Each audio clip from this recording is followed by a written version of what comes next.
할렐루야. 옆에 있는 분 축복하도록 하겠습니다. 뭐라고 축복하시느냐 하면 이렇게 축복하겠습니다. 안전벨트 잘 챙기셨죠? 라고 축복하시기 바라겠습니다. 예. 시편 요즘에 계속 새벽에 묵상하니까 시편이 근거지요. 시편 45편의 피난처 얘기가 계속 나와서 지난 어제 새벽이죠. 어제 새벽 시편 42편, 오늘이 46편이니까 45편에 우리가 늘 안전한 곳을 찾고 있고 안전한 것을 구하고 있어요. 그래서 인생이 참 안전하고 평안했으면 좋겠다라는데 글쎄 하나님이 얼마나 안전하게 해주셔서 우리가 이해하고 있는 것처럼 편안하게 삶을 살게 해주실지는 저는 잘 모르겠어요. 그건 제가 잘 몰라요. 저는 오직 그냥 하나님이 주시는 영감 가지고 영감, 다른 영감 말고 영적인 감각을 주셔서 성경 붙잡으면 하나님이 영감을 주셔. 아직까지는 그래도 영감을 주시네요. 정말로 감사한 거예요. 아마 이 영감이 멈추는 순간 저도 말씀 전하는 건 멈춰야 될 것 같아요. 제가 공부하는 건 되겠지만 영감이라는 것은 말씀을 전하는 사람들에게는 반드시 필요한 거거든요. 저는 겸손하게 그 하나님이 주신 영감으로 지금 살아가고 있어요. 그리고 여러분에게 말씀을 전할 때마다 그 제 말씀을 연구할 때마다 하나님이 말씀을 해주시는 그 영감 때문에 말씀이 정리가 되고 여러분에게 전하고 나눌 수 있는 그 말씀의 내용들이 정리가 되는 거거든요. 그래서 제가 감사해요. 그래서 말씀을 놓을 수가 없습니다. 그리고 오늘도 마찬가지예요. 여러분에게 말씀을 전할 수 있는 이유는 목사이기 때문이 아니라 아직도 영감이 떨어지지 않았기 때문이에요. 영감이 떨어졌다 그러면 알아서 빠져야 돼요. 예. 잘했다 못했다의 개념을 넘어서 말씀을 전하는 자라면 분명히 이것이 있어야 되는 거거든요. 근데 정말 저는 기가 막히게 하나님이 영감을 계속 부어주시는 것 같아서 교만함이 아니라 정말 감사함으로 하나님 앞과 여러분 앞에서 얘기할 수 있어요. 하나님께 너무너무 감사하고 여러분에게는 당당할 수 있어요. 제 이야기나 제 생각이 아니라 하나님이 영감을 주신 바로 그 부분 때문에 말씀을 전할 수가 있습니다. 왜 여러분에게 안전벨트 이야기를 드렸느냐? 그래요, 맞아요. 우리는 늘 안전한 걸 구하고 있어요. 좀 별일 없고 좀 큰일 안 나는 것 좀 어떻게 좀 안정적인 것 이런 것들 이야기해요. 늘 우리가 얘기하는 게 그거예요. 그런데 알고 봤더니만요. 어떻게 안전한 처소가 있는 게 아니라 안전하게 하시는 분이 계시더라는 거예요. 예. 그리고 인생은요. 마치 청룡용차를 탄 것 같아요. 하나님은 우리 인생을 편안하고 안락하고 평탄하다고 절대 얘기하지 않습니다. 성경 어디를 뒤져봐도 내 인생이 편안하고 먹고 살만할 것이다 이런 얘기 한 적이 없어요. 오히려 예수를 믿기 때문에 복음을 전하다가 두들겨 맞을 수도 있고 심지어 죽을 수도 있다라는 거예요. 신앙생활 하다 보면 그렇게 어렵다는 거죠. 오죽하면 좁은 문 좁은 길이라고 했겠습니까? 그런데 우리가 안전지대에서 그냥 머물러 버리는 인생이 아니라 그 안전지대로 가는 인생이 쉽지가 않은 거예요. 그래서 우리에게는 안전장치가 반드시 필요한 거예요. 안전하지 않은 인생에 우리를 안전하게 하시는 분, 그분만 바라보면서 안전장치를 잘 챙겨야 되는데 그게 바로 뭐냐면 믿음이라는 거예요. 인생의 안전장치가 바로 믿음이라는 겁니다. 여러분 제가 그때 바로 이제 예를 들어 드린 내용인데 청룡열차나 무시무시하게 우리를 공포로 몰고 가는데 그 재미 있으니까 타는 거 아닙니까? 그래도 그나마 그걸 타는 이유는 뭡니까? 그렇죠. 타는 것마다 다 벨트 있고 위에서 내려오고 허리 채우고 옆구리 채우고 다 채워가지고 안전장치가 있기 때문에 튀어나가질 않는 거예요. 여러분 인생이 글쎄요 여기 앉아 계신 분들 중에 내 인생이 그만큼 그래도 나는 굴곡도 덜 하고 살만하지라고 하시는 분이 계시는지 모르겠지만 저는 그렇게 생각하지 않습니다. 제 인생 조금만 느슨해지면 바로 튀어나갈 수밖에 없는 그런 환란의 연속이거든요. 어려움의 연속이고요. 고통의 연속이에요.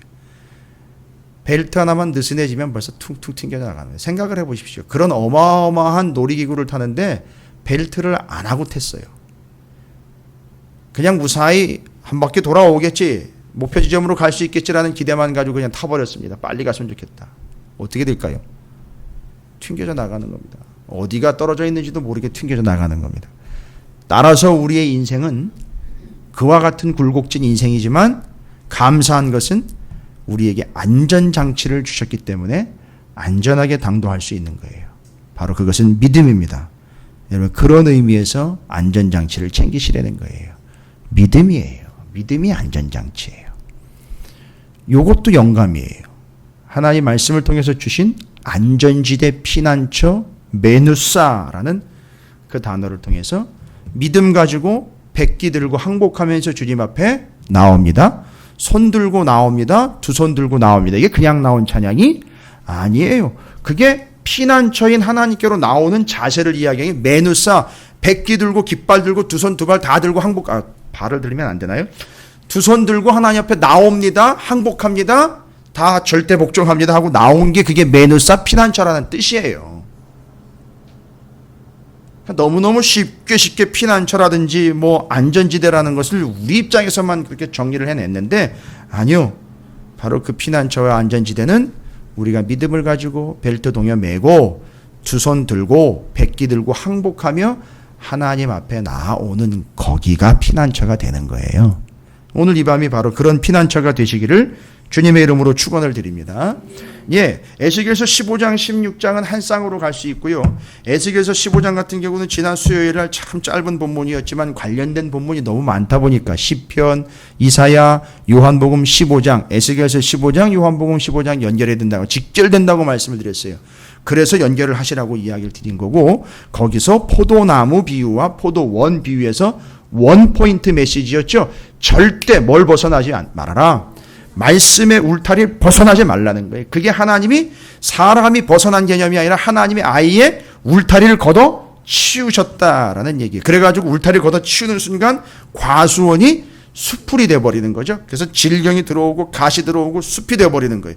아니 어느 순간에가 과수원이었었어요. 믿음 생활 잘하는 줄 알았어요. 그럭저럭 잘 되어가는 줄 알았는데 하나님이 거두어 가셨어요. 울타리를요. 담을요. 알고 봤더니만 그게 바로 담을 벗어난 인생, 울타리를 벗어난 인생, 그 울타리가 뭔가 봤더니 말씀의 울타리였다라고 성경이 이미 다 얘기한 거 말씀드렸어요. 여러분 한두 번이 중요한 게 아닙니다. 그 한 번을 감행할 때 전심으로 감행을 한다는 거예요. 뭐예요? 에이 괜찮겠지 하면서 아주 전심전력으로 감행을 해요. 하나님의 말씀을 벗어날 때예요. 가진 구실과 가진 핑계를 다 갖다 대고 벗어나는 거예요. 마치 철책을요. 전지가인가요? 절단기로 그냥 다 잘라내고 그냥 그걸 다 잘라내고 그걸 나가려고 그렇게 밟아치는 것처럼 하나님의 말씀 단 한 번 어기면 괜찮겠거니 하는데 거기다 전심전력을 해가지고 나가요. 그게 뭐냐? 본인이 발을 내딘 거지만 결국은 하나님이 그 울타리를 거두어가는 결과가 되고 숲풀이 돼버리고 거기에 어마어마한 잡풀과 잡목들이 우성하게 되고 그 속에서 자라난 포도나무는 어떤 운명이 된다? 포도나무는 용도가 아니에요. 어디에 쓰는 게 아니라고요. 말을 잘못하면 큰일 납니다. 포도나무는 어디에 써먹는 나무가 아니에요. 기대하는 바 목적과 그 존재 이유는 딱 하나예요. 열매입니다. 열매가 무슨 열매인지 분명히 말씀드렸어요. 로마서도 나와 있고 제가 다 얘기 드렸습니다. 행위의 열매 이래가지고 공의와 정의가 드러나는 열매, 하나님의 말씀대로 산 열매. 그래서 말씀의 열매, 울타리도 말씀의 울타리고. 그래서 절대 울타리 벗어나지 말래요.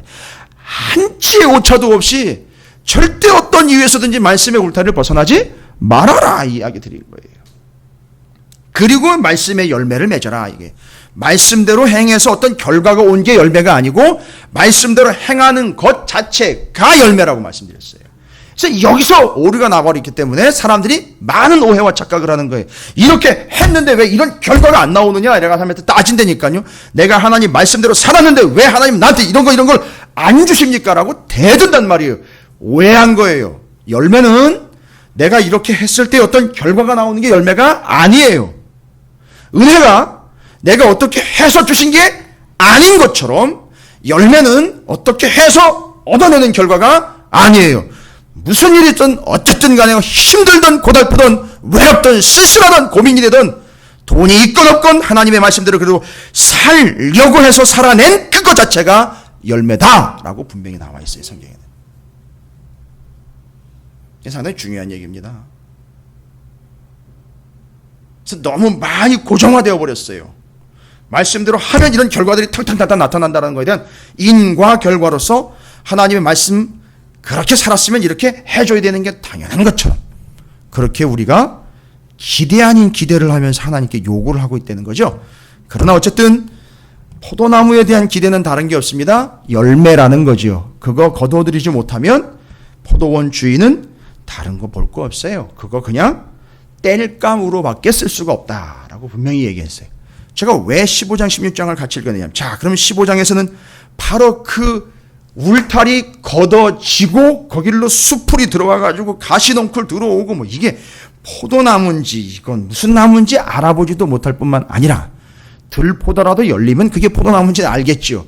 근데 이게 열매도 없는 거니까 주인은 그 포도나무를 잘라서 베어서 바로 땔감으로 쓴다. 이 이야기는 시편, 이사야서, 요한복음에도 다 나와 있는 얘기들이에요. 담 헐어내버리고 담 털어버린다. 이거 농장 주인이 그렇게 한다는 거 얘기하는 거예요. 여러분 우리 인생이 그렇게 된다는 거예요. 실제로.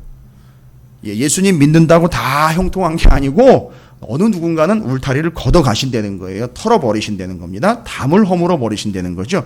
그러면 이것저것이 다 들어와 버려요. 무지막지하게 들어와. 이런 교회도 그래요. 교회도 그 말씀의 울타리 싹 제거하는 순간 이것저것 막 들어와가지고 여기 들포도는 그래도 다행인 거예요.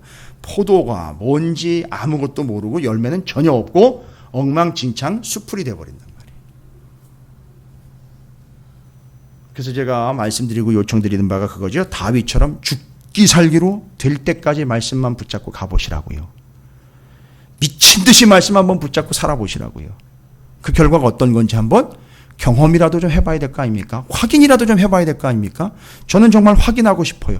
다윗처럼 죽기 살기로 하나님 말씀 붙잡고 동굴에서건 거기 산등성이건 저수풀이건 광야건 미친 듯이 손에서 말씀 놓지 않고 그 말씀들을 사모하는 마음으로 간절한 마음으로 손에서 놓지 않았던 그가 그렇게 된 것처럼 저도 한번 미친 듯이 말씀 붙잡고 아주 사모하는 마음으로 간절하게 그 말씀 붙잡고 결과가 어떻게 되는 건지 한번 좀 보고 싶어요.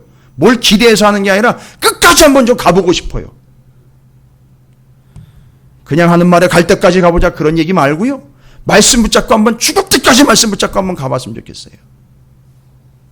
그 끝이 어딘가. 그래서 하나님이 제게 영감을 주시는 것 같아요. 감히 여러분 앞에 말씀드리면 이건 하나님 앞에 얘기하는 거예요. 이 이야기는 하나님 앞에 지금 아부하는 거예요. 하나님 저한테 영감을 놓지 말라.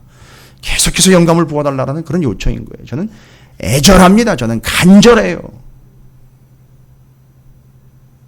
몇몇 구절 가지고 장난치는 그런 짓거리 아니고요. 목숨 걸고 하나님 주시는 그 영감 가지고 성도들과 나눠야 되고 전해야 되고요. 여러분에게만 전하는 게 아니에요. 분명히 어딘가에 기회가 되고 시간이 되면 다른 누군가에도 또 전해야 될 거예요. 아마 그렇게 될 거예요. 뭐 그렇게 하라고 말씀 붙잡게 하는 것이지 어떻게 다른 이유가 있겠습니까? 자, 그런 내용 가운데 바로 이스라엘의 형제 영적인 상태가 어떤 상태냐. 그 들포도도 못 맺고 엉망진창으로 배에서 땔감으로밖에 쓸 수 없는 지금 현재 처지가 이스라엘의 처지다라고 얘기한 거예요.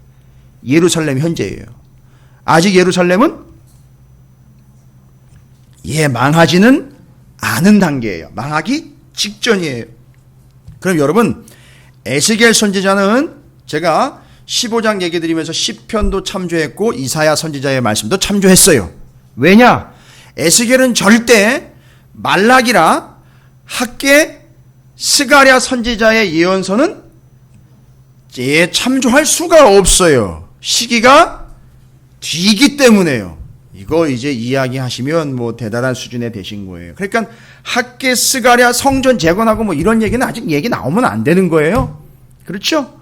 그리고 말라기 선지자가 왜 옛날로 또 돌아가느냐 이렇게 얘기하는 그 매너리즘 이야기 아직 나오면 안 되는 거예요. 매너리즘 가기도 전이에요. 지금 회복하고 돌아가기도 전이니까 말라기나 학계 스가랴 선지자 얘기는 여기서 나오면 안 되는 거예요. 오바댜 얘기도 아직 나오면 안 되는 거죠. 시기적으로 보면. 그렇죠. 그럼 반대로요. 에스겔 같은 경우는 그 선지자들 얘기는 아직 참조도 안 할 뿐만 아니라 듣지도 보지도 못했지만 그러나 에스겔이 듣고 본 예언자와 말씀들이 있을 거란 말이에요. 그러면 어떤 말씀들이 있을까요? 에스겔하고 다니엘은 동시대니까 그렇다 치고 또 예레미야가 아직 예루살렘에 있어요. 예레미야 29장의 편지가 또 배달이 됐어요. 그럼 그 앞서서 그러면 그 앞선 인물들로 보자면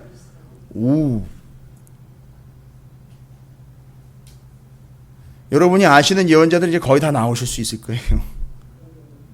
에스겔, 다니엘, 동시대 예레미야 빼고요. 오바댜 빼고 말라기 빼고 학개, 스가랴 빼고 나머지 예언자들은 벌써 에스겔 앞서서 이미 왔던 선지자들 그들이 말씀을 전했던 선지자들이잖아요. 생각을 해보세요. 제가 왜 이 이야기를 드리냐면 이게 성경 공부 아니에요. 개념을 잡으시면 실체가 보이기 때문에 말씀드리는 거예요. 지금 제가 뭘 얘기하려고 하는지 딱 떠올려 보시면은요. 북이스라엘에 한참 엉망진창일 때 여로보암 2세 때 엘리야, 엘리사, 호세아, 아모스, 요나 선지자, 남쪽에 이사야, 미가 선지자, 스바냐, 하박국, 나움, 요엘 이 사람들 이야기를 다 에스겔이 알고 있는 거예요. 그런데 오늘 본문 말씀에 보니까 15장은 이스라엘의 이 엉망진창인 모습이 뭐와 비슷하다라고 비유를 들어서 설명했다 그랬죠. 15장에서는요. 그들의 엉망진창인 상태가 무엇과 닮아 있다? 15장 얘기 드렸잖아요. 뭘 비유로 들었다라고 얘기 드렸잖아요. 예? 포도나무요. 예? 어디 다른 과수원에 가 계세요? 포도나무. 그 다음에 16장으로 넘어오면 똑같은 얘기인데 다른 비유로 들어와요. 다른 비유. 어떤 비유죠? 내가 그렇게 핏덩어리인 너를 챙겨가지고 쓸고 닦아주고 해가지고선 어디까지 앉혀놨는데? 왕후의 자리까지 앉혀놨는데 내 부인으로 맞았는데 너 정말 1억이야? 하면서 지금 예루살렘에 대한 모습과 표현을 뭐에다 비유하고 있느냐 하면 핏덩어리요 사생아와 같았던 그 예루살렘을 하나님이 거두어서 내 부인의 자리인 왕후의 자리까지 앉혀놓고 옷 입혀주고 먹을 것 주고 아름답게 해주고 뭐 다 공급해주고 싹 다 했는데 죄송합니다. 정말 죄송합니다. 이놈의 예쁜 내가 여러분한테 얘기하는 게 아니에요. 지금 여기 본문이 가지고 있는 게 그 내용인 거예요. 여러분 아주 적나라한 표현들 여러분 보셨죠? 정말 낯뜨거운 표현들 싹 정리가 돼요. 지금 하나님이요 이만저만 섭섭한 게 아니에요. 섭섭한 정도가 이런 건 배신이에요. 배신. 지금 당장 사랑과 전쟁에 나가야 될 내용이에요. 이게. 예? 이건 조정이 필요한 내용이 아니에요. 몇 주간 조정드립니다. 이게 아닙니다. 지금 상황이 그런 상황이 아니에요. 완벽한 이혼 사유인 거예요. 그렇죠? 이제 눈치채셨어요. 벌써 여러분 다. 여러분 내용이 많지만 복잡한 내용이 아니에요. 아주 적나라하고 심각한 내용을 적어놓고 있어요. 포도나무, 넝쿨 이거 다 필요 없고 다 쓸모없는 거 그냥 땔감으로나 써야지 이런 존재로 예루살렘 이스라엘. 여기 16장에 와가지고요. 버젓이 남편이 살아있는데 딴 남자랑 바람이 난 여자. 이런 얘기하는 거예요 지금. 그러니까 지금 제가 왜 선지자들을 에스겔보다 앞서서 등장했던 선지자들을 쭉 얘기하느냐면 이게 그냥 나오는 개념이 아니고 이게 전제가 된 내용이 있어요. 반드시 여러분이 오늘도 제가 같이 읽을 텐데 어디를 같이 읽어야 되는 거죠? 먼저 읽어야 되는 거죠. 호세아세요. 근데 호세아 선지자는 어느 나라에 가서 예언자 활동을 해서 그 사람들에게 선포를 했느냐 하면 누구한테 얘기를 했죠? 호세아 선지자는 여로보암 2세라 북이스라엘 오늘 얘기 나오잖아요. 16장에. 어디요? 예루살렘과 비교하는 두 동네가 나오잖아요. 두 동네, 두 도시 나오잖아요. 예루살렘과 비교해서 두 도시. 좀 전에 지금 여러분께서 말씀하셨잖아요. 북이스라엘 수도 어디예요? 사마리아. 사마리아하고 어디가 또 하나 나오죠? 소돔 얘기가 나와요. 그게 이제 뒤에 나옵니다. 그래 북이스라엘에 가가지고 요런 내용으로 똑같이 전했던 선지자가 바로 누구죠? 호세아잖아요. 고멜 호세아. 그러니까 지금 에스겔 선지자는 무엇을 베이스로 깔고 있죠? 호세아 선지자의 예언서와 그 예언의 내용을 베이스로 깔고 있어요. 여러분 그래서 원래는 여러분이 에스겔서 16장은 호세아서를 꼭 읽어 보셔야 돼요. 읽고 오늘 마무리 정리는 제가 호세아서로 정리를 할 거예요. 왜요? 메시지가 똑같아요. 대상이 다를 뿐이지 메시지 내용은 똑같습니다. 단 호세아는 누구한테 가서 선포한 거죠? 북이스라엘이요. 지금 에스겔 16장은 누구한테 얘기한 거죠? 남유다에 가서 얘기한 게 아니라 북이스라엘이 이미 망해서 없고 남유다만 남았는데 남유다도 지금 망하게 된 판이니까 자연히 그렇죠. 남유다 이스라엘에게 얘기하는 거예요. 북이스라엘과 남유다로 나눠져 있지만 메시지의 본질은 원포인트 똑같아요. 니들이 무슨 짓 했다? 남편 되는 누굴 버리고 하나님을 버리고 남의 남자와 들러붙어 음행을 행한 너는 창기와 같은 존재다. 이렇게 얘기를 한 거예요. 하나님이 남유다 이스라엘 예루살렘에게 이 얘기를 한 거라고요. 지금. 그러니까 지금 하나님은 아주 작정을 하고 덤비신 거예요. 어마어마하게 상처를 입으신 겁니다. 여러분 지금 우리도 부부관계들이 있지 않습니까? 여러분 상상이나 됩니까 이게 지금? 아니요. 말이 안 되는 얘기거든요. 돼서는 안 되는 얘기고요. 될 법한 얘기가 아닙니다. 그런데 성경에 분명히 이스라엘에서 하나님의 선택한 백성들이 그 짓을 하는 거예요. 뭐라고 얘기합니까? 16장이 시작돼서 1절부터 14절까지 보시면 어려운 게 아니에요. 예루살렘이요. 여러분 원래는 예루살렘이 누구의 땅이었습니까? 원래는요. 예루살렘이 어디 있어요? 가나안 땅에 있죠. 예루살렘은 원래 어느 족속의 땅이었느냐 하면 여부스 족속의 땅이라 그래서 누가 이것을 하나님의 도성으로 삼아버렸죠? 다윗이요. 잘 보세요. 하나님이 다윗을 선택해 하나님께서 제사장 나라의 왕으로 삼으셨습니다. 그런데 다윗은 예루살렘을 선택을 했어요. 그런데 알고 봤더니 근거가 뭐죠? 하나님이 여호와 하나님의 이름을 두려고 택한 곳이 예루살렘이에요. 이걸 다윗이 알았기 때문에 정확하게 예루살렘을 찍었어요.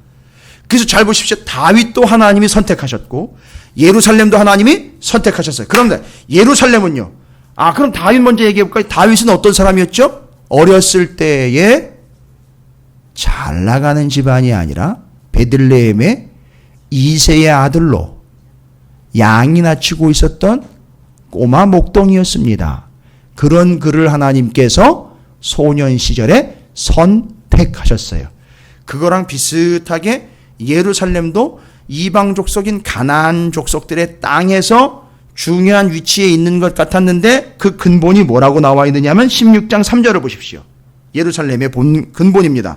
이르기를 인자야 예루살렘으로 그 가증한 일을 알게 하여 이르기를 주 여호와께서 예루살렘에 관하여 이같이 말씀하시되 내 근본과 난 땅은 어디예요?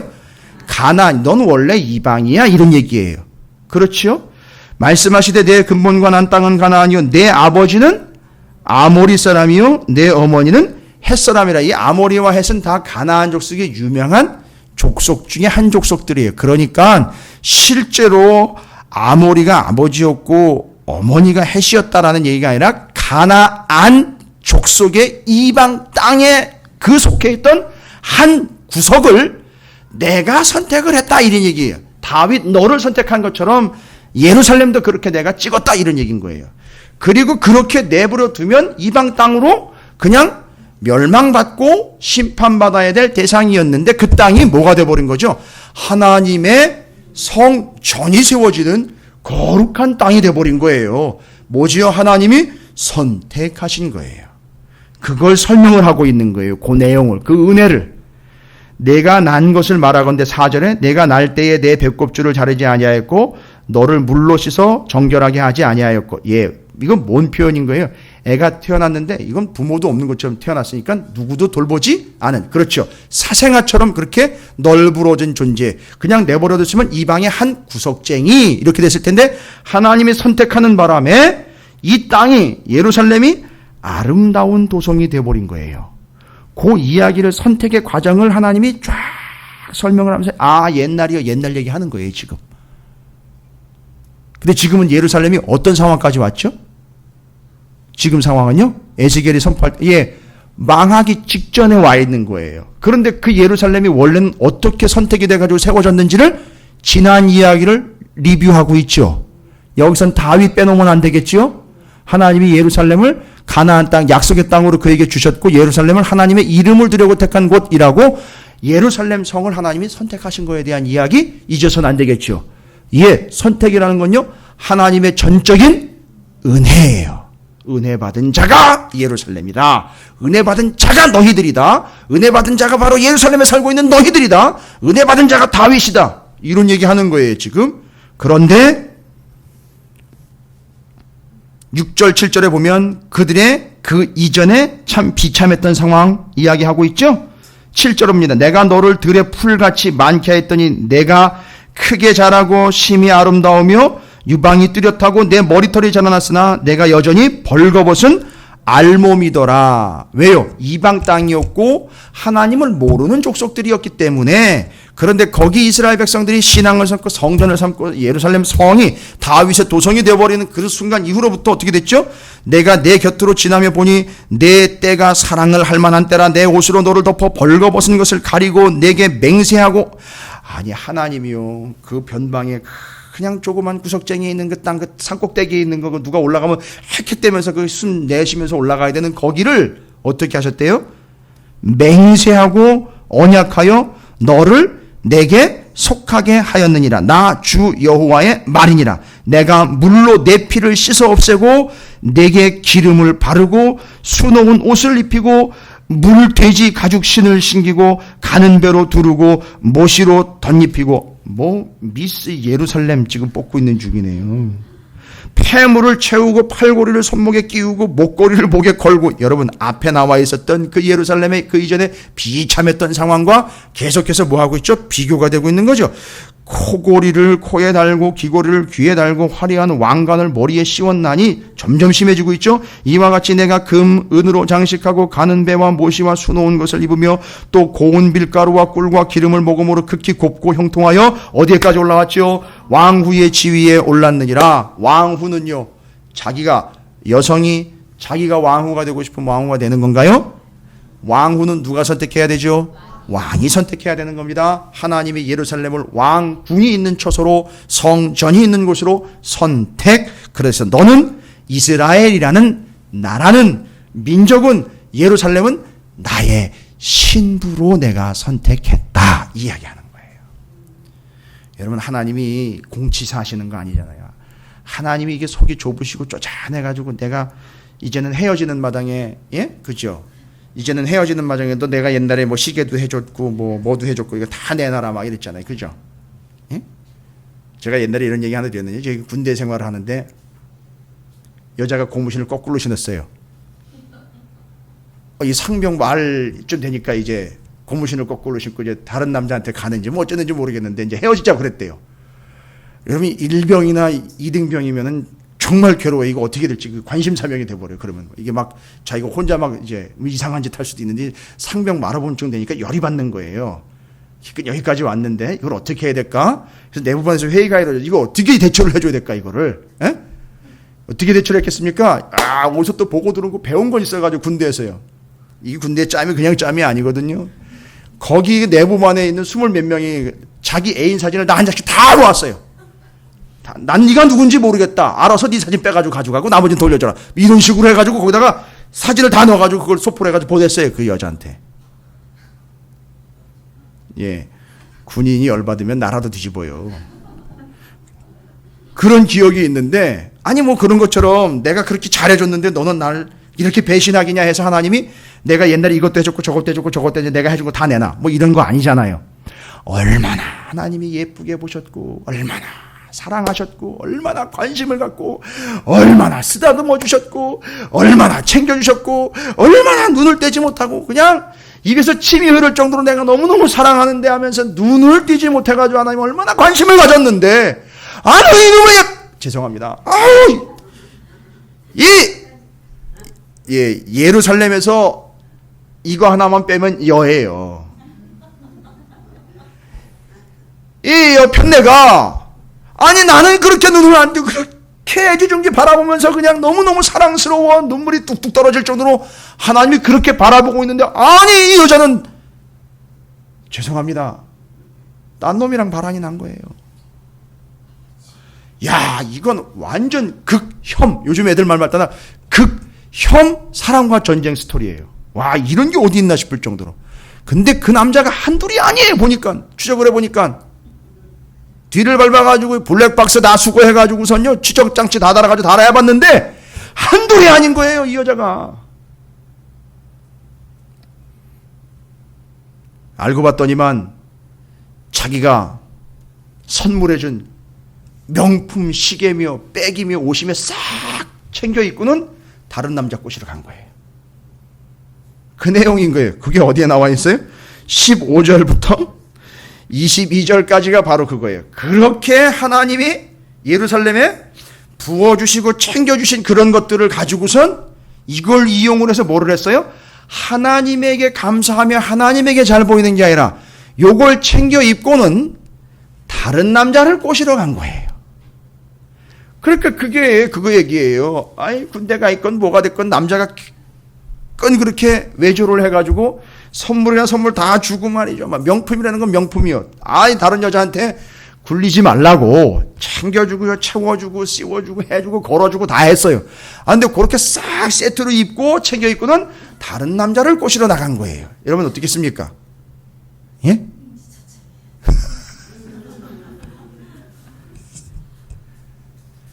이런 이야기로 이런 이야기를 전개하고 있는 이유는 뭐냐 하면 바로 마치 나단 선지자가 다윗한테 가가지고선 아주 리얼하게 그걸 어떻게 그럴 수가 있느냐라는 것을 끄집어내기 위해서 호응을 받기 위해서 얘기하는 것을 그렇게 얘기하고 있는 거예요. 근데 알고 봤더니만 이게 지들 얘기인 거예요. 뭐라고 할 수가 없는 거예요. 잘 보세요. 어떻게 꾸몄습니까? 15절에 그러나 내가 내 화려함을 믿고 내 명성을 가지고 행함을 했어. 화려함이요. 여러분 화려함 하면 여기서 화려함이라는 것은 뭘 떠올리셔야 되냐면 정말 이스라엘 백성 중에 대표로 딱 세워놔가지고선 그것만 보면 너무 화려해가지고선 부러울 정도고 너무너무 무섭고 아니 무서운 건 아니고 너무너무 멋있고 위엄이 있고 딱 그 위치로구나. 복장과 모양을 보면 정말 화려해요. 왕 말고요. 제사장. 제사장의 복장이 화려하다라는 것은 제사장이 잘 나간다. 내가 제일 잘 나가 그 얘기가 아니라 뭐죠? 그 화려함은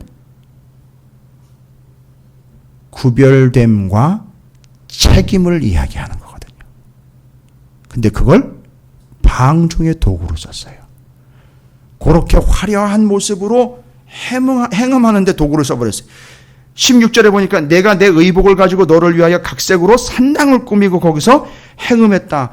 그 옷도요 아주 정말로 수제 고급 명품으로 옷 입혀줬더니만 그걸 입고 산당 가가지고선 엉뚱한 짓을 하고 있었던 거예요. 뒤에 보시면은요 17절에 내가 준 금, 은 장식품으로 너를 위하여 남자 우상을 만들어 행음하고. 참. 남자 우상 만들었다는 얘기 금, 은 그거 다 빼가지고 뭐 했다는 거죠? 그 남자 꼬시려고요 거기다 갖다 바쳤다는 얘기인 거예요. 그 얘기가 아예 뭘 만들어 버린 거죠? 우상을 만들어 버렸다는 게 이거 다 빼고요. 귀걸이, 팔찌, 코걸이 이거 다 빼가지고요. 그걸 우상을 만드는 데 썼다는 거. 그건 뭐예요?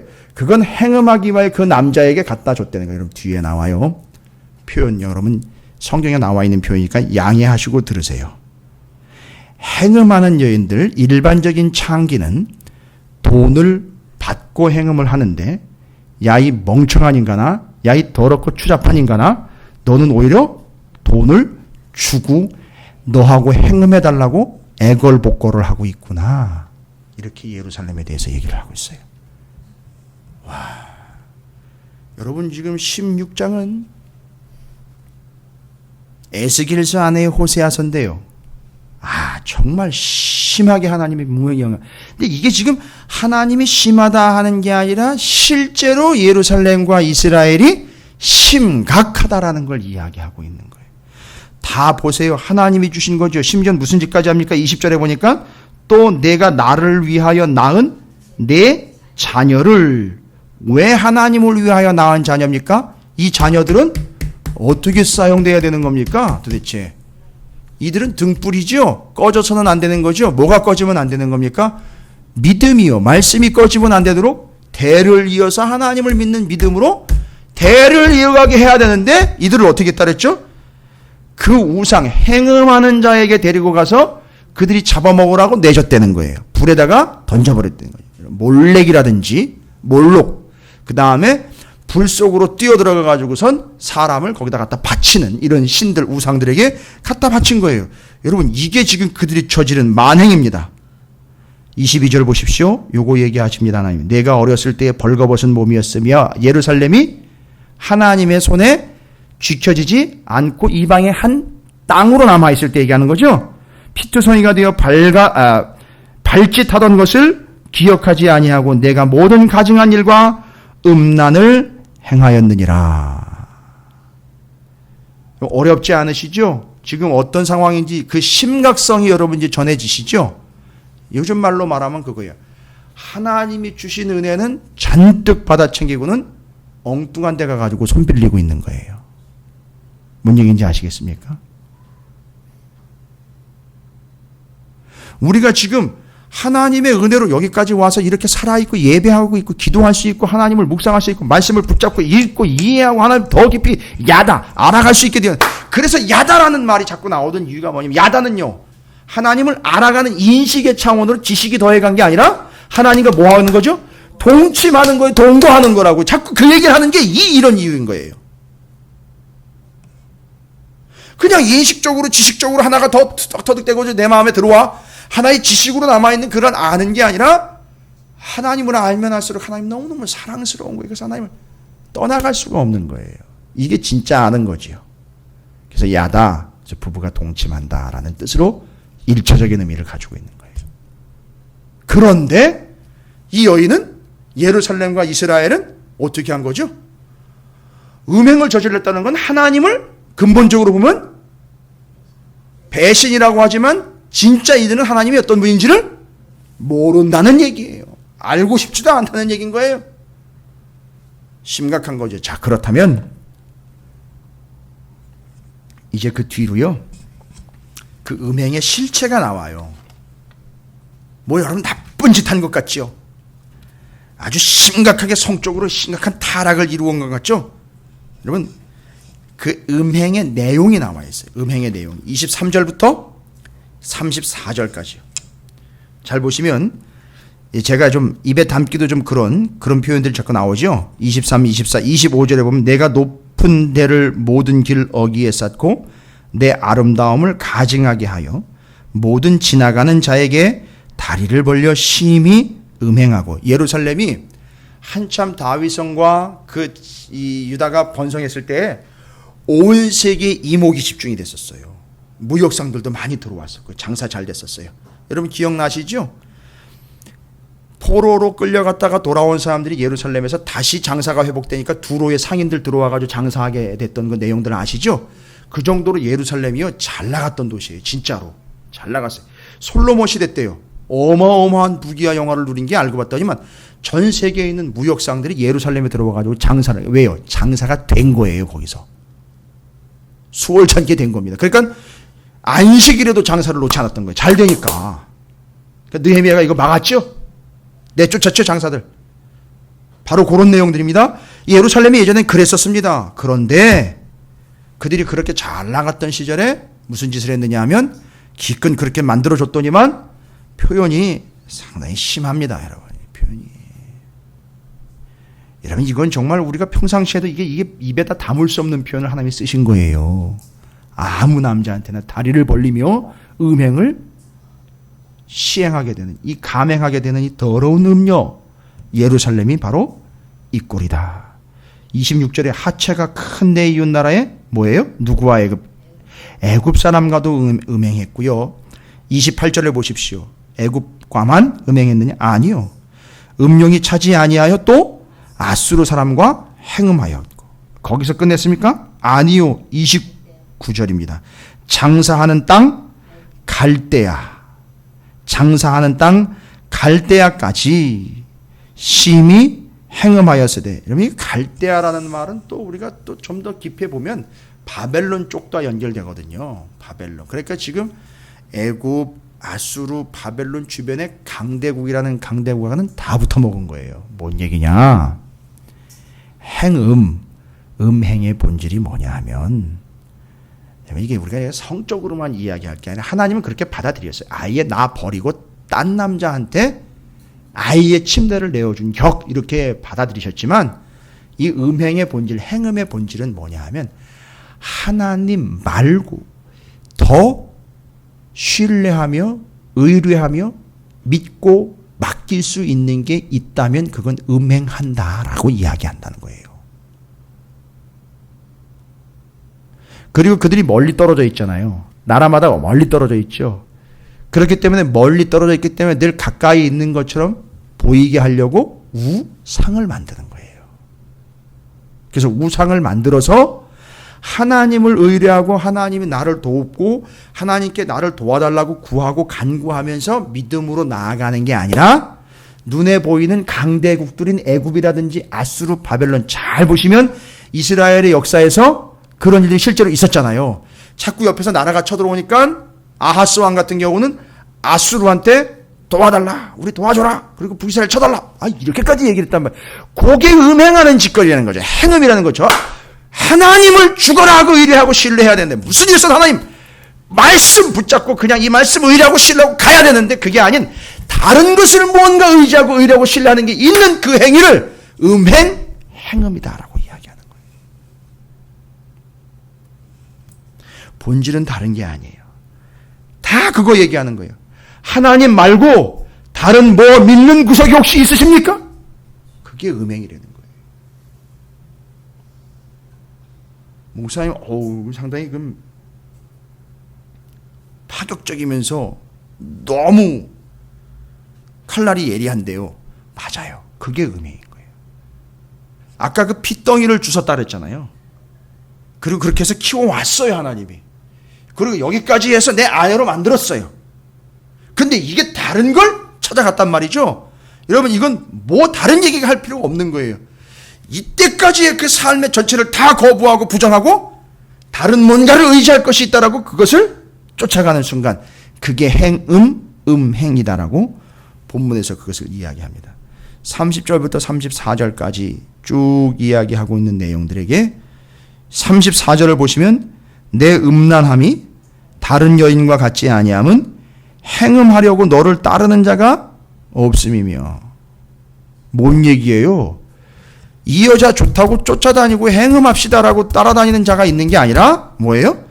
내가 값을 받지 아니하고 도리어 값을 주고 나랑 행음합시다 하고 돈을 주고 다른 여인들과는 달리 그렇게 빌붙어 버린 영혼들. 여러분, 아수르 보고 쳐들어와 달라 그럴 때 어떻게 했어요? 돈 갖다 바치고 쳐들어와 달라, 북이스라엘 쳐달라, 맨날 그런 식이었단 말이에요. 이게 이스라엘의 모습, 예루살렘의 창기와도 비교 안 될 만큼 더 심각한 모습으로 이야기를 하시는 거예요. 자, 그 행음의 본질을 이야기하는 겁니다. 뭐 다른 걸요? 어떤 성적인 문제들, 도덕적인 것들 문제? 아니요. 근본적인 은혜를 잊어버리고, 아니 배은망덕하여 하나님 말고 다른 무언가를 더 의지하게끔 되어가고 있는 인생, 그것이 음행. 정확하게 본문에서는 그렇게 정리를 하고 있습니다. 그리고 뒤로 넘어가면 35절부터 잘 보시면 43절까지 그렇게 음행하고 행음한 예루살렘 그런 존재들에 대해서 하나님은 어떻게 하십니까? 그들을 심판하시는데, 재미있어요. 심판하시는데 이건 뭐 가처 없잖아요. 그냥 치시면 되지 않습니까? 그냥 싹 걷어치우고 제거하고 다른 여인과 부부의 연을 맺으면 또 되는 거 아닙니까? 뭐 이런 관계? 아니요. 그게 아니고 하나님이 그렇게 해서 하나님을 배신한, 하나님 말고 다른 걸 더 의뢰하고 신뢰하고 있어 하나님을 그렇게 마치 헌신짝 버리고 다른 것으로 쫓아간 그 음행한 여인과 같은 예루살렘에 대해서 어떤 심판을 내리느냐? 다른 거 없습니다. 여러분, 35절부터 43절까지 읽어보시면 되려 하나님이 그들을 예전에 발가벗었던 그를 옷을 입혀가지고선 수치를 면하게 해주셨잖아요. 이젠 어떻게 된다고요? 거꾸로 발가벗겨서 수치를 당하게 하고 창피함을 당하게 한다라는 거예요.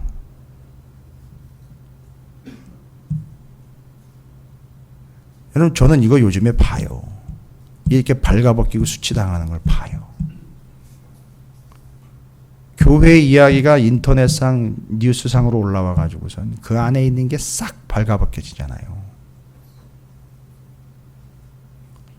그리고 교회가 이랬대더라, 목사가 이랬대더라, 교인 중에 누가 그랬대더라, 난리도 아니에요. 여러분 그게 뭔지 아세요? 그게 지금 발가벗겨서 수치당하고 있는 거예요. 모르고 있는 거예요 지금. 어쩌다가 재수가 없어가지고 걸렸대요. 말이 되는 소리를 합니까? 그게 말이 되는 거예요? 그게 지금 수치당하고 있는 거라고요. 그들이 했던 짓을 다 돌아보십시오. 리뷰해봐 보십시오. 하나님 말고 다른 뭘 믿는 구석이 있었던 거예요. 돈, 권력. 죄다 그거예요. 죄다. 싹 다.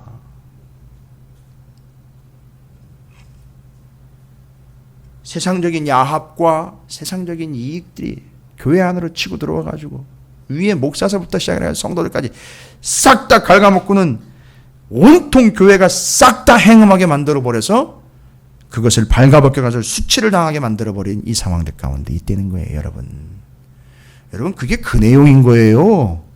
어느 한 교회가 온 교회를 대신해서 먹칠을 하고 있다. 그리고 넘어갈 일이 아니고 하나님이 그걸 발가벗기신 거예요.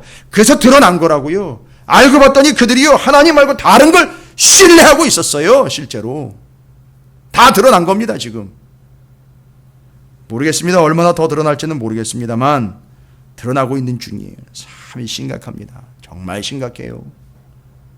어디서 뭐가 어떻게 터질지 모르겠어요. 어쩌다가 자다가 일어나면 뭐 이상한 데서 또 터지고 뻥뻥 터지는데 계속 벗겨버리시는데 창피하기를 데 없어요. 여러분들은 어떻게 그런 뉴스들을 바라보시는지 모르겠지만 심상치가 않아요. 뻥뻥 터지는데 수치스러움이 다 드러납니다. 민낯이 다 드러나는 거예요. 얼마나 심각한 줄 아세요? 예루살렘이 얼마나 심각해졌는지요? 44절부터 52절이에요. 제가 일일이 다 읽지 않습니다. 여러분이 쭉 읽어보시면 다 정리가 돼요. 그들의 심각성을 이렇게 정리해요. 참 기가 막힌 표현입니다. 그러니까 하나님이 이런 비유도 쓰셔요. 뭐라고 나와 있느냐 하면 예루살렘이요 혼자가 아니래요. 형제가 있대요. 예루살렘이 도시 형제이잖아요. 도시 형제. 그죠? 도시 형제. 예루살렘의 형이 누군지 아세요? 46절 보세요. 여러분 46절. 예루살렘의 형은 사마리아하고 그 동생이 누구래요? 소돔이래요. 그러니까 예루살렘을 지금 심각성을 이야기해야 되니 이 기준이 없는 거예요. 어느 정도 심각한지 기준을 보아야 되니까 기준이 없으니까 정도를 지금 비교를 해주는데 예루살렘의 형이 누구래요? 사마리아요. 아수르. 예, 수도였던 사마리아, 멸망한 아수르에 의해서 죄송합니다. 북이스라엘의 수도였던 사마리아, 아수르에 의해서 망한 사마리아요. 우상 숭배 엉망진창이었고 난리도 아니었던 그 사마리아 이야기하는 거예요. 그리고요 동생이 누구래요? 소돔이래요. 아니 소돔 얘기하면 우리 이미 창세기에서 아주 지긋지긋하게 얘기를 했잖아요. 엄청나게 패역해가지고 의인도 없어가지고 망한 그 도시. 잘 보시면은요 예루살렘과 이 사마리아 소돔 이미 둘 다 망했죠. 뭐 한다는 겁니까? 결론은 예루살렘 망한다는 얘기고요. 예루살렘이 그들과 비교했을 때에 결코 그들보다 덜하지 않다라는 거예요. 소돔보다 더하고 사마리아보다 더하다는 얘기예요. 여러분 지금 이들이요 49절에 보세요. 내 아우 소돔의 죄악은 이러하니 그와 그의 딸들에게 교만함과 음식물의 풍족함과 태평함이 있음이며 또 그가 가난하고 궁핍한 자를 도와주지 아니하며 거만하여 가증한 일을 내 앞에 행하였음이라. 그러므로 내가 보고 곧 그들을 없이 하였느니라. 사마리아는 뭐래요? 내 죄의 절반도 범하지 아니했대요. 소돔 48절에 주 여호와의 말씀에 내가 나의 삶을 두고 맹세하니 내 아우 소돔 곧 그와 그의 딸들은 너와 내 딸들의 행위와 같이 행하지 아니하였느냐. 그러니까 뭔 얘기예요? 사마리아와 소돔 얘기하면서 걔들도 소돔과 사마리아도 니들처럼은 안 했다 이 얘기인 거예요. 지금 예루살렘이 지금 아주 천비 바닥으로 지금 처박혀 있는 거예요. 엄청나게 심각한 상황이라는 걸 하나님이 얘기하시는 거예요. 그 심각성 얘기하는 거예요. 여러분 내용이 좀 많아서 지금 제가 순서대로 쭉 전체적인 단락단락으로 말씀드리는 거예요. 잘 정리하고 따라오고 계시죠? 그래서 그들이 어떤 수치를 당한다는 거죠? 어떤 심판을 당한다는 겁니까? 발가벗겨서 수치가 다 드러날 거라는 거예요. 그런데 그들이 어느 정도 심각하냐? 누구와 누구를 비교했죠? 사마리아와 소돔. 사마리아보다도 소돔보다도 니들이 더 심각하다는 거예요, 여러분. 예루살렘이 지금 그런 상황이 됐다는 겁니다. 너무너무 심각하지요? 적수가 없어요. 예루살렘이 이제 타협했어요. 1등 끊었습니다. 최악이 돼버린 거예요. 예루살렘이. 뭔 얘기입니까? 이걸 잘 보셔야 돼요. 오히려 소돔과 사마리아를 예루살렘이 망하거나 그들이 어려울 때 뭐라고 얘기했는지 아세요? 이스라엘 백성들이 그들의 죄악을 막 꼬집으면서 폄하했어요. 그러니까 당연히 망하지 막 이렇게 막 얘기했었어요. 근데 지금은 예루살렘이 그들보다 더 심각한 거예요. 잘 들어보세요. 어느 순간인가 교회가 세상에 죄악된 것들과 문제되는 것들을 지적하지 못할 상태와 수준까지 가게 되는 거예요. 요즘이 그렇게까지 왔어요. 교회 너희는 가만히 있으라는 거예요. 계속해서 교회로 견제가 들어와요. 여러분, 이건 정치적인 발언이 아니에요. 교회로 계속해서 이제 견제가 들어옵니다. 세금이라든지 금전적, 왜요? 교회 안에서 금전적인 문제 생기니까 자꾸 교회 안으로 이제 들어와요. 내가 너희들 관여 좀 해야 되겠다. 이렇게 들어와요. 관여하지 말라는 게 아니고요. 그건 내용이 다른 겁니다. 그 내용은 내용이 다른 거예요. 그건 세금의 문제가 아니에요. 헌금과 봉헌의 차이를 아셔야 돼요, 여러분. 이런 걸로 지금 계속 들어와요. 그리고 따져보겠다는 거죠. 점검해보겠다는 거죠. 너희가 세상의 다른 기관이나 단체와 차이 나는 게 뭐냐라고 따져보겠다는 거예요. 심각한 겁니다, 지금. 하다못해 그렇게 되더라도 오히려 그들보다 더 깨끗해야 되고 그들에게 기준이 되어야 되는 것을 보여줄 수 있어야 되고 준비가 되어 있어야 되는데 나중에 둘쳐보고 뒤집어 보면 이거 더 심각한 거예요. 그러니까 차마 내보지를 못하는 겁니다, 지금. 그냥 무조건 감추려고 하는 게 아니에요. 드러나는 순간 치부가 다 드러나기 때문에 못하는 거예요. 다 그렇다는 게 아니라 분명히 그런 문제도 지금 도사리고 있어요, 교회 안에. 심각한 거예요. 지금 이 예루살렘이 사마리아보다도 소돔보다도 더 심각해졌다는 거죠. 지금 우리나라 오늘날 교회가 세상에 안 믿는 자들과 패역한 자들보다 더 심각한 문제로 전락되어 있지 않은가? 이걸 봐야 되는 거예요. 여러분에게 비관적으로 얘기를 드리는 게 아니라 이걸 정확하게 따져야 되는 거죠. 여기서 끝내면 그냥 자비판으로 끝나는 거예요. 여기서 그럼 네가 잘못했네, 누가 잘못했네. 그래도 그 교회는 그나마 조금만 남네, 뭐 어느 교회는 더 심하네, 뭐 이러다가 마는 거예요. 이건 망하는 겁니다, 여러분. 이건 하나님 뜻이 아니에요. 하나님의 본질을 이제 캐치하셔야 돼요. 여기까지만 할게요. 그리고 호세아서 14장으로 가겠습니다. 호세아서 14장입니다.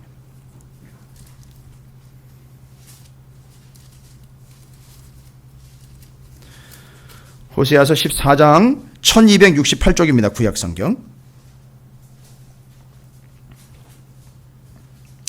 에스겔과 호세아가 같은 결론을 가지고 있고요. 에스겔과 호세아가 하나님의 본심을 알고 있기 때문에 그런 말씀을 할 수 있었던 거죠. 뒷이야기입니다. 누가 더 낫느냐 못하냐를 지금 따지는 내용이 아니에요. 예루살렘이 이제 이스라엘이 스스로 바라봐야 돼요. 하나님만 바라보면서 빨리 자리 찾아야 됩니다. 하나님의 본뜻이 뭐냐 이거 도대체 왜 이렇게 수치스러운 장대까지 왜 이런 상황까지 오게 하셨느냐, 왜 소돔과 사마리아와의 비교했을 때 니들이 더 나쁜 놈이다 이렇게 얘기를 하셨느냐, 이제 본뜻을 캐치를 하셔야 돼요. 호세아 14장입니다. 이 반드시 호세아 14장을 통독하셔야지 에스겔서 16장이 정리가 끝나는 거예요. 이스라엘 안에 하나님 여호와로 돌아오라. 내가 불의함으로 말미암아 엎드러졌느니라. 너는 말씀을 가지고 여호와께로 돌아와서 아뢰기를 모든 불의를 제거하시고 선한 말을 받으소서. 우리가 숫송아지를 대신하여 입술의 열매를 주께 드리리이다. 우리가 아수르의 구원을 의지하지 아니하며 말을 타지 아니하며 다시는 우리의 손으로 만든 것을 향하여 너희는 우리의 신이라 하지 아니하오리니 이는 고아가 주로 말미암아 긍휼을 얻었음이니라 할지라. 여러분 보세요. 내용이 싹 지금 에스겔 16장 우리가 정리할 때 예루살렘이 어떻게 선택이 됐는지 그 내용이 그대로 담겨져 있는 거 여러분 이해가 되시죠? 근데 호세아는요 에스겔보다 앞선 사람이에요. 따라서 에스겔이 뭘 인용한 거죠? 호세아서의 내용을 인용을 한 거예요. 이해를 하고 얘기를 한 겁니다. 하나님의 본심이 뭐냐? 모르죠? 1절부터 3절만 읽어도 정리 끝나는 거죠. 어떻게 하라는 거죠? 돌아오라는 거예요. 돌아와라. 회개하라. 돌아와라. 근데 돌아올 때 그냥 돌아오지 않고요. 어떻게 하래요? 그렇지요. 말씀을 가지고 돌아오라는 거예요. 야, 말씀 어디다 팽개치고 그렇게 살다가 지금은 그 꼴 된 거 아니냐? 빨리 찾아. 말씀 어디다 내는 거야? 말씀 어디다 내 팽개친 거야?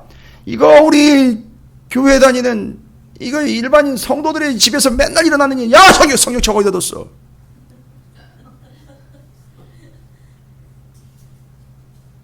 꼭 담임 목사가 성경책 가져와 앉으라고 얘기를 해야지만 되는 이런 상황이 돼버리는 상황들.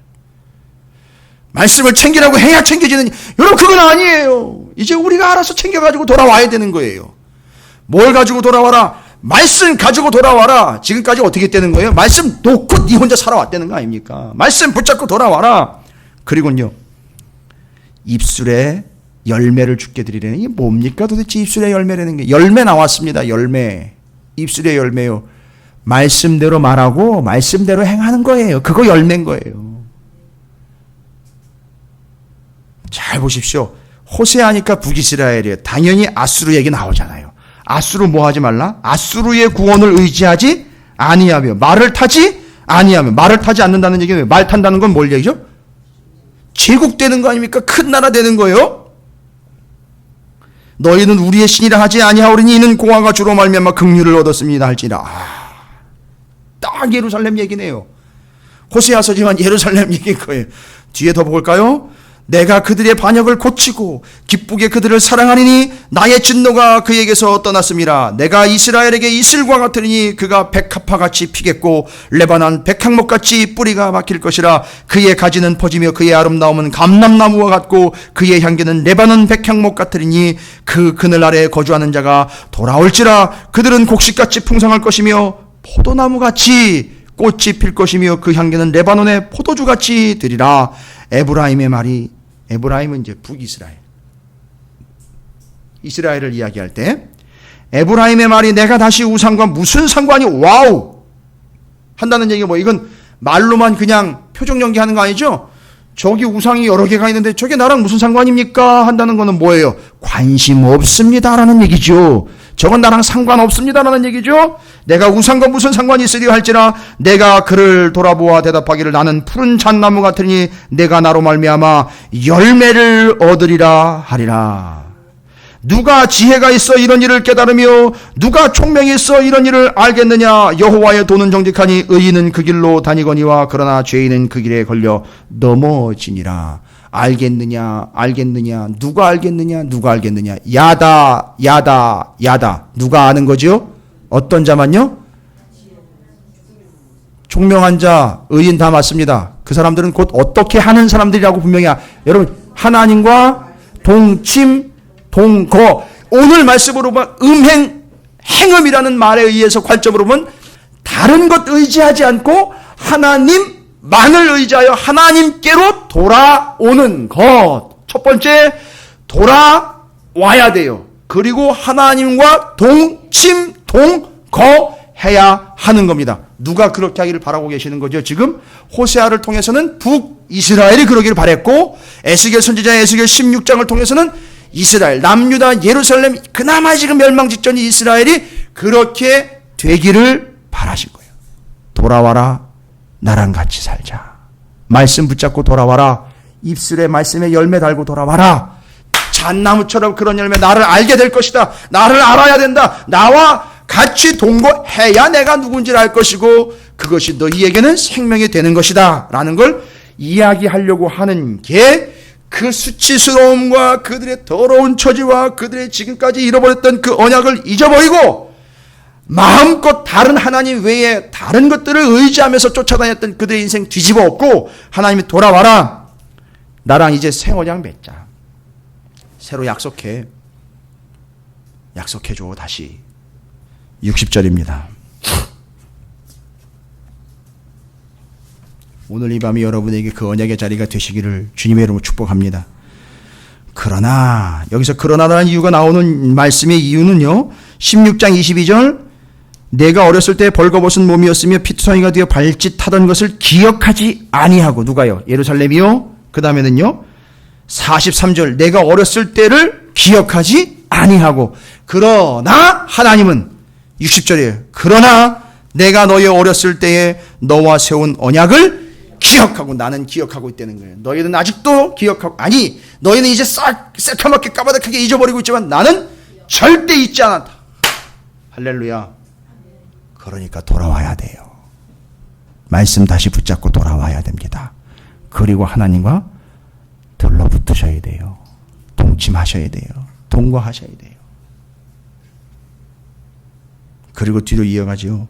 내가 내 형과 아우를 접대할 때에 내 행위를 기억하고 부끄러워할 것이라. 내가 그들을 내게 딸로 주려니와 내 언약으로 말미암음이 아니라. 내가 내게 내 언약을 세워서 그러니까 네가 한 게 아니라 내가 너한테 언약을 세워서 내가 여호와인 줄 내가 알게 하리. 이게 알게 한다는 게 야단 거예요. 그래서 하나님은 내가 누군지를 인식해라가 아니라 너 나랑 다시 살아야 돼 이 얘기하는 거예요. 지금 야다해야 돼 라는 겁니다. 이는 내가 내 모든 행한 일을 어떻게 해요? 용서한 후에 내가 기억하고 놀라고 부끄러워 다시는 입을 열지 못하게 하려 함이니라. 주 여호와의 말씀이니라. 너 이제 찍소리 하지 말고 이제 내가 시키는 대로 해가 아니라 그런 패역함을 저질렀음에도 불구하고 다시 받아들여서 그렇게 내가 다시 아내로 맞아서 돌아온 것을 내가 맞아줄 테니까 이제 앞으로는 다른 얘기할 거 없고 그냥 내 은혜로만 살아 이 얘기인 거예요. 여러분 오늘 음행과 행음의 본질이 파악이 됐어요. 그리고 그 결과 낱낱이 그 치부가 드러나게 되는 분명한 결과들에 대해서도 다 드러났습니다. 여러분 우리는 다른 거 볼 거 없습니다. 하나님만을 의지해야 돼요. 죽으나 사나 말씀만 붙잡으셔야 되는 거예요. 하나님만 의지하셔야 되는 거죠. 하나님만 신뢰하셔야 되는 겁니다. 절대 다른 데다 눈 돌리지 마세요. 하나님과 하나님의 말씀에만 의지하시고 기대하세요. 죽으나 하고 그것만 붙잡으시고 죽으나 하고 주님만 붙잡으시면 되는 거예요. 절대 다른 것 의뢰하거나 신뢰하는 순간 우리는 다른 남자 품으로 들어간 음행한 여자 꼴이 된다는 것 잊지 마시고 예루살렘과 이스라엘을 향한 하나님의 뜻이 무엇인지를 분명히 깨달은 우리가 오늘날 교회와 성도들을 향한 하나님의 뜻이 무엇인지를 정확하게 간파해서 말씀 붙잡고 늘 하나님께로 돌아와 하나님과 동행하고 동거하고 동침하는 우리 교회와 오늘날의 성도들이 되시기를 주님의 이름으로 축원합니다. 말씀만 붙잡으세요. 주님만 붙잡으세요. 주님만 의뢰하시고 주님만 신뢰하세요. 이게 잘 개념이 안 쓰시면 시편 묵상해 보세요. 다윗이 어떻게 했나 답이 다 나옵니다. 하나님을 의뢰하고 하나님만 붙잡았다는 것이요. 하나님만을 찬양하며 하나님만을 신뢰하며 하나님만을 붙잡고 하나님만을 의지했던 그 다윗의 모습이 시편에 고스란히 다 적혀 있어요. 그런 모습이에요. 여러분 하나님만을 의지하시길 바랍니다. 하나님께로 돌아오시길 바랍니다. 말씀 붙잡고 늘 찾아오시길 바랍니다. 하나님을 아셔야 됩니다. 하나님만이 정답입니다. 주님만이 생명입니다. 우리가 그것을 회개하고 주님께로 늘 돌아오고 주님만 붙잡는 야다의 삶이 되시기를 주님의 이름으로 축복합니다.